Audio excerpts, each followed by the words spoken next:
Sederet informasi penting untuk PNS dan pensiunan terkait dengan kenaikan gaji di tahun 2025, pencairan gaji ke-13 tahun 2025, skema pensiun, dan siap-siap ada pencairan di bulan Mei 2025.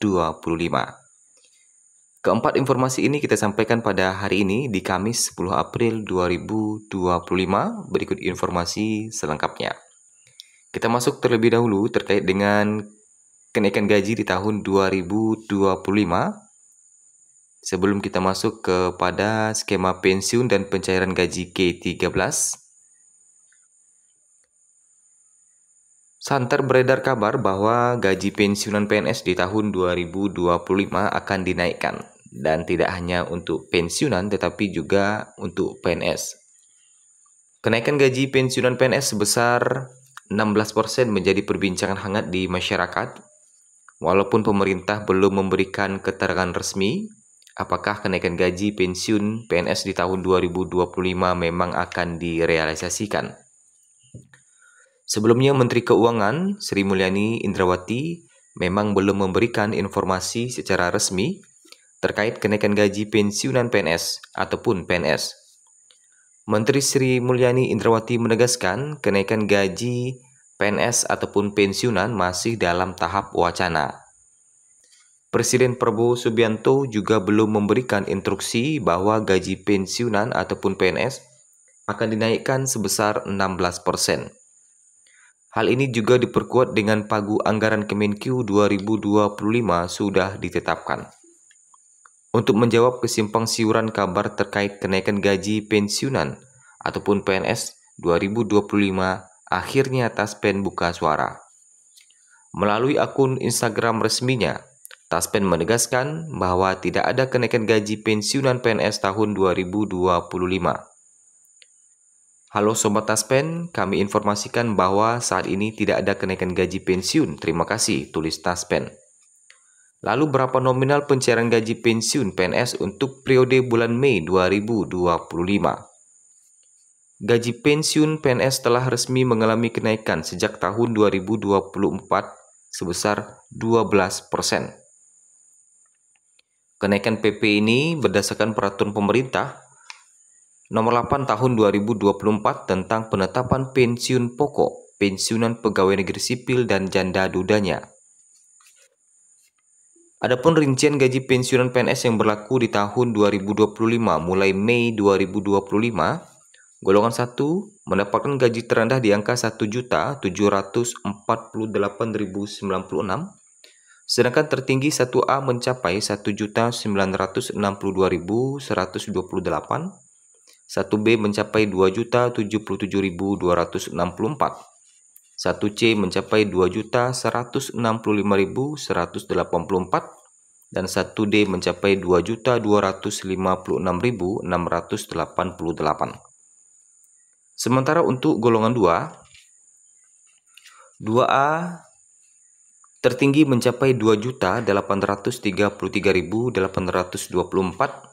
2B tertinggi mencapai 2.953.776, 2C tertinggi mencapai 3.078.656, dan 2D tertinggi mencapai 3.208.800 rupiah. Selanjutnya untuk golongan 3, tertinggi mencapai 3A 3.558.576, 3B 3.709.104, 3C 3.866.016, 3D 4.029.536. Selanjutnya untuk golongan 4, 4A tertinggi mencapai 4.200.000, 4B 4.377.744, 4C tertinggi 4.562.880, 4D tertinggi 4.755.856, dan 4E mencapai 4.957.008 rupiah.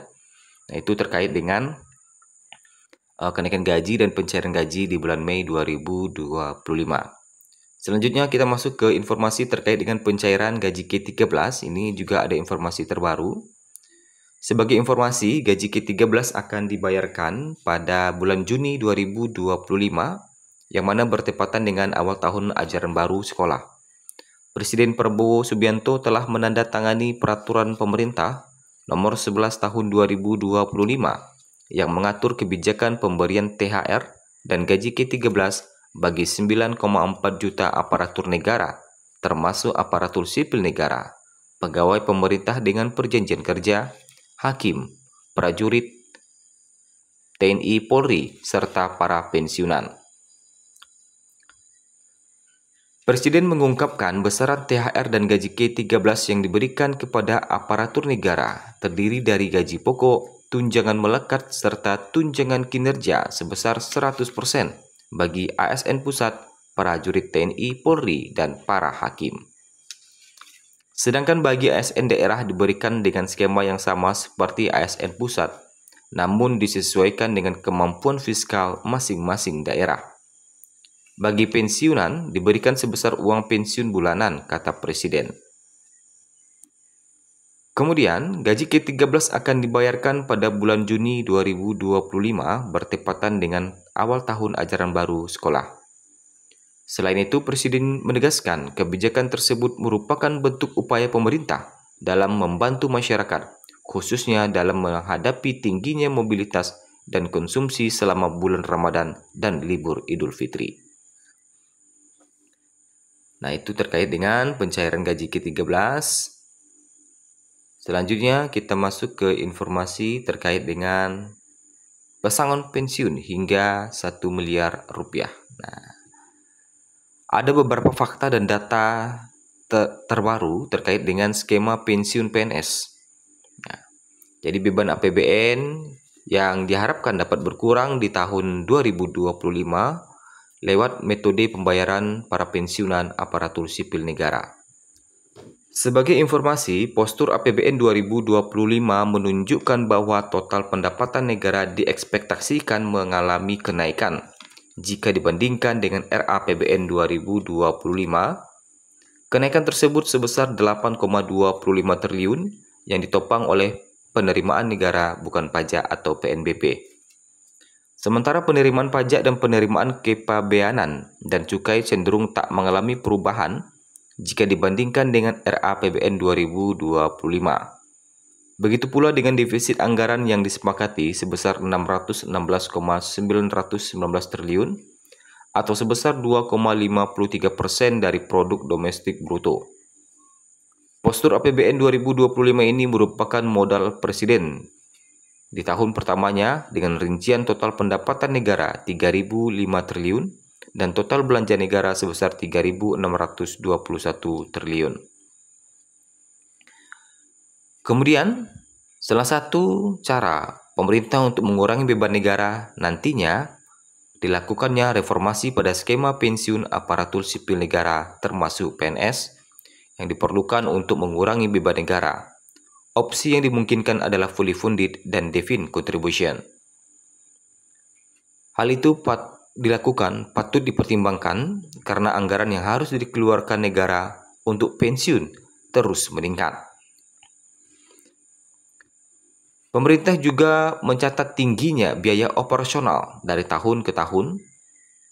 Kemudian, rencananya dengan skema fully funded, besaran dana pensiun yang akan diterima oleh setiap pensiunan ditentukan sejak awal. Untuk skema ini jelas-jelas para PNS akan diuntungkan karena tak perlu khawatir lagi kepastian berapa besaran dana pensiun yang diterimanya. Resikonya pun ditanggung oleh pemerintah karena jika terjadi shortage atau kekurangan dana, sehingga pemerintah harus benar-benar mencadangkan dana ini sejak awal. Skema ini cukup berbeda dengan pembiayaan pensiun yang dilakukan pemerintah saat ini. Saat ini pemerintah terus menganggarkan dana pensiun tiap tahunnya dalam APBN sesuai dengan besaran yang akan disalurkan. Pertanyaannya, kapan skema ini akan mulai diberlakukan oleh Sri Mulyani? Kalau kita lihat informasi terbaru dari Sri Mulyani, Sri Mulyani mengumumkan APBN defisit 104,2 triliun per Maret 2025. Kemudian banyak program di pemerintah Prabowo, Sri Mulyani pastikan APBN tidak jebol. Nah, ini beberapa yang informasi terkait dengan Sri Mulyani. Jadi masih mengurus terkait dengan APBN ya, yang mengalami defisit. Defisit APBN per Maret 2025 mencapai 104,2 triliun per akhir Maret 2025. Nah, itu ya. Nah, kalau terkait dengan kapan direalisasikannya, saat ini belum diumumkan oleh Sri Mulyani karena Sri Mulyani masih sibuk mengurus APBN dan efisiensi untuk membiayai beberapa program-program unggul pemerintah. Nah, itulah informasi terbaru terkait dengan kenaikan gaji K13 dan pesangon pensiun pada Kamis 10 April 2025.